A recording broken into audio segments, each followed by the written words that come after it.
What's up, everybody? This is Jay Chi-Town. Just coming back with a quick video. I want to express some things that I wanted to bring to your attention about a true speaker. And I got a movie clip I'm going to play in a few seconds from the movie 300. So I'm going to let it play, then I'm going to explain the reason why I'm bringing this up. It's got a couple double meanings to this video, and I'm going to touch on it in a few seconds here. I'll go ahead and hit play. What a pleasant surprise. This morning's full of surprises, Leonidas. We've been tricked. There'll be more than a few hundred of them. This is a surprise. Silence! This isn't an army. We heard Sparta was on the warpath. We were eager to join forces. If it is blood you seek, you're welcome to join us. But you bring only this handful of soldiers against Xerxes? You see, I was wrong to expect Sparta's commitment to at least match our own. Doesn't it? You, there. What is your profession? I'm a potter, sir. And you, Acadian, what is your profession? Sculptor, sir. And you? Blacksmith.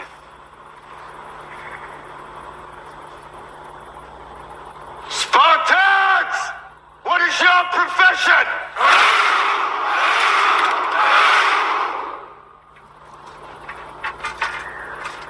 See, old friend, I brought more soldiers than you did.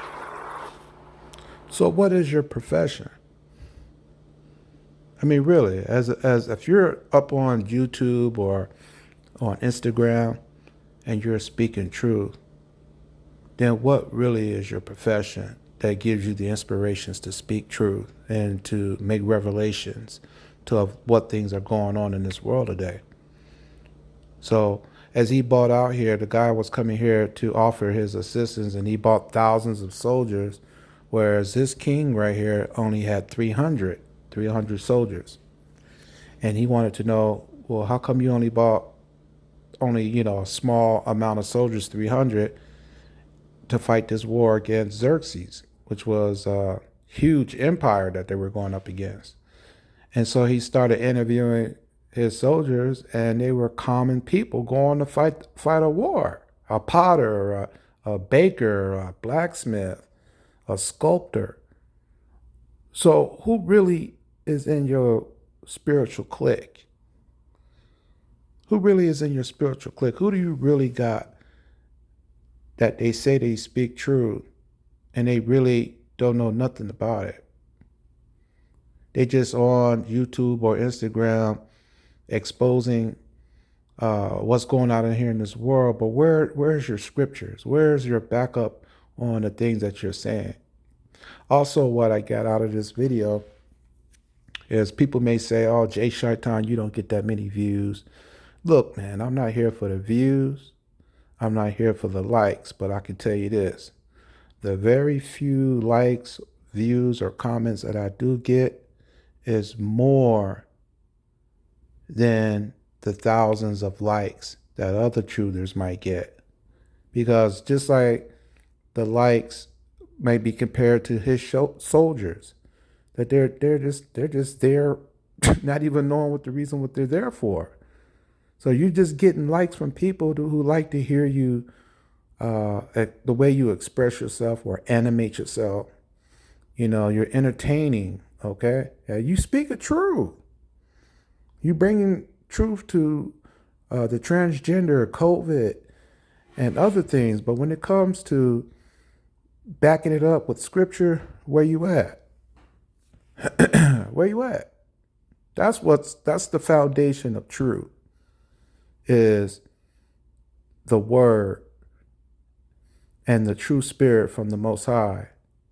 So when you get up here and you get up on YouTube, make sure that when you speak the truth, that you're bringing it from the word, and that you're speaking the words of the Most High. That makes you a real soldier. That makes you a real general. Okay? If you don't got no foundation or backbone to what you're saying, it's irrelevant, man. Let's move on.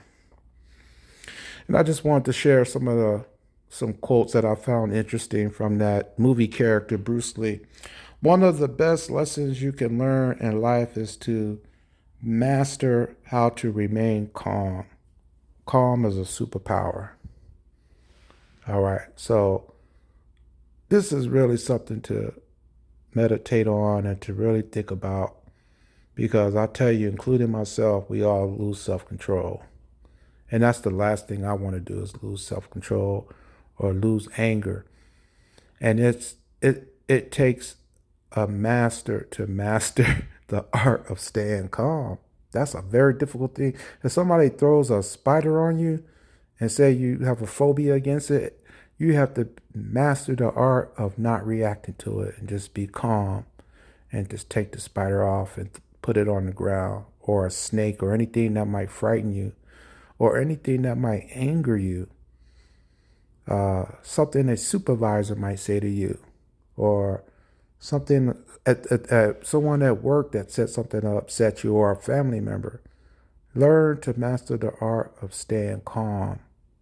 Because when you go into a rage, I understand, man, we lose control and we say things that we don't mean to say, including me. I'm not perfect, okay? But when you master the art of remaining calm and keeping your emotions under self-control, then you become very powerful against Satan, because he wants you to manifest the fruits of his spirit, which is anger, cursing, road rage, quitting your job because you got upset. Don't ever let nobody make you leave your job. You leave your job when you're ready to go. The most dangerous person is the one who who listens, thinks, and observes. See, pay attention. The one who listens, you got to be able to listen first and then think about it and then continue to observe. And this is where a lot of people miss the truth, because you're not listening to those who speak truth. And then you have to think and meditate upon what was said. Don't just dismiss it and click off the video and pass the Cheerios or go out and eat some Filibertos, drink a couple beers, and then you forgot about what you learned. Just take to heart the truth that is being distributed to you, because I'm going to tell you this right here. Very few people are speaking real truth.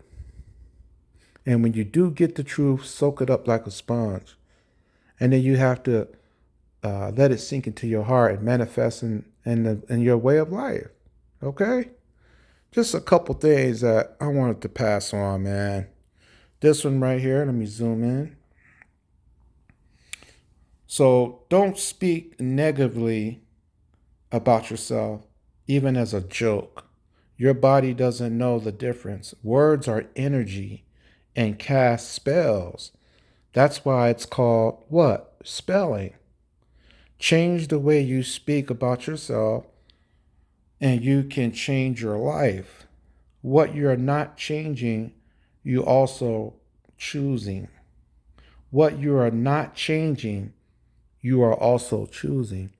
So remember in my last video about you can't slave for two masters, and I indicated and broke down to you that any religion that are represent Satan with symbolisms of Illuminati symbolisms, and you see this and you don't make a change, you're not changing, that means you're choosing to accept it and to continue to be followed by these men. Man, that's serious, man. That's some really deep thinking that you need to make sure that if you see something and it's contradictory to the Bible and to what the Most High's characteristics are, and you just, well, the Father will take care of it. I'm just going to continue on following these men because they speak in truth. Well, did you know Satan spoke truth? But he spoke truth and mixed it with what? Deceit. That's how he got to drag down the third of the heavens of angels.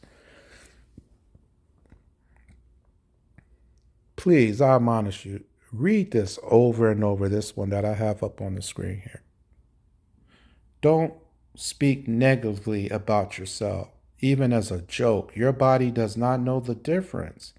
Words are energy, and it casts spells. That's why it's called spelling. Change the way you speak about yourself and change your life. What you are not changing, you're also choosing.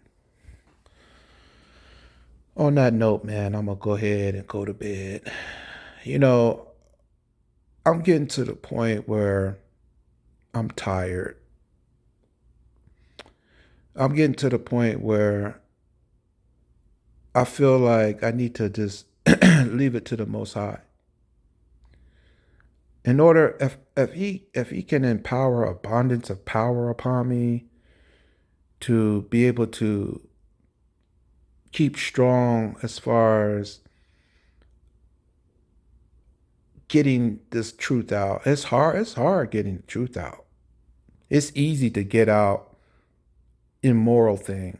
That's so easy for people to do. But to speak truth, you have to understand it before you even speak it and for it to be accurate. But I'm not discouraged. I'm not going to say I'm stopping my videos or I'm not going to do them anymore. Sometimes you just got to let it marinate. You got to sit back and let it marinate for a few months before you speak up in certain cases. And as you remain silent, what's happening? The world is changing. Something else is about to pop off. And every time they pop off something, it's going to just climax and climax and climax. And then it's going to hit the fan. Everybody is going to want to know what's going on. And they're going to say, wait a minute, I remember this video. They're going to go back and they're going to say, this is what truth is. I want to also share this.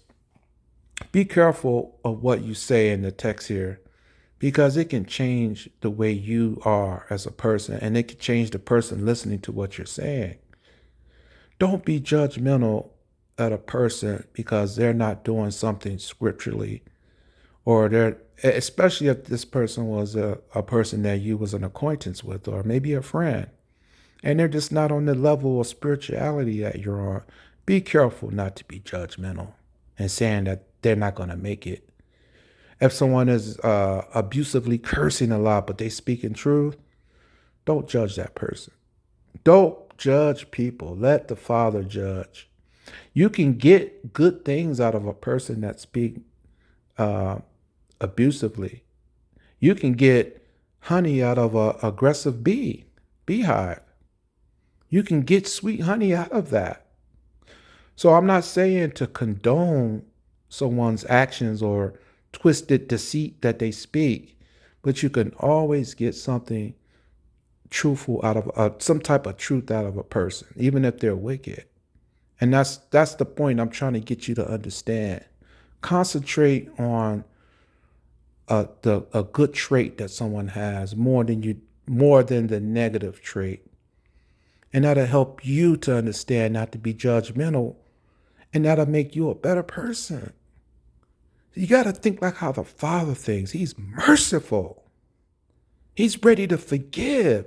Oh, well, what about Sodom and Gomorrah where he just destroyed everybody? That was a situation where everybody in that city was condemned because it was taken over by demons. How do I know that? Because the angels that came to rescue Lot and his family had to strike blind the people that were trying to rape the angels. They wanted to have intercourse with the angels, even young boys. That's not a natural thing. That's unnatural. And the whole city had became contaminated. Sodom and Gomorrah was two cities, Sodom and Gomorrah.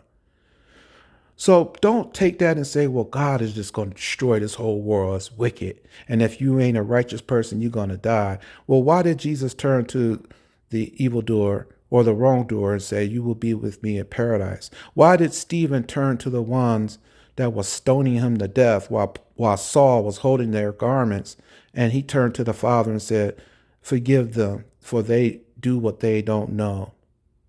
They do what they don't know. They don't know what they're doing, basically, is what he was saying. And then Saul walked down the path and he was struck down by Jesus into darkness to him to see the light. He was blinded. And he turned himself around. So my point of bringing up Stephen is he asked the Father to forgive the ones that were killing him. He could have said, oh God, Jehovah, revenge my death, revenge my blood, and destroy all these wicked Romans that are killing me. Destroy them. No, he had a heart of what? Forgiveness and mercifulness, even to the ones that was his enemies, okay? When you know how to master that and master the art of being calm, the Father will bless you and will be with you, okay? Keep your head up, everybody. Hopefully these words of encouragement and insight can help everybody. Jay Shaitan, I'm out.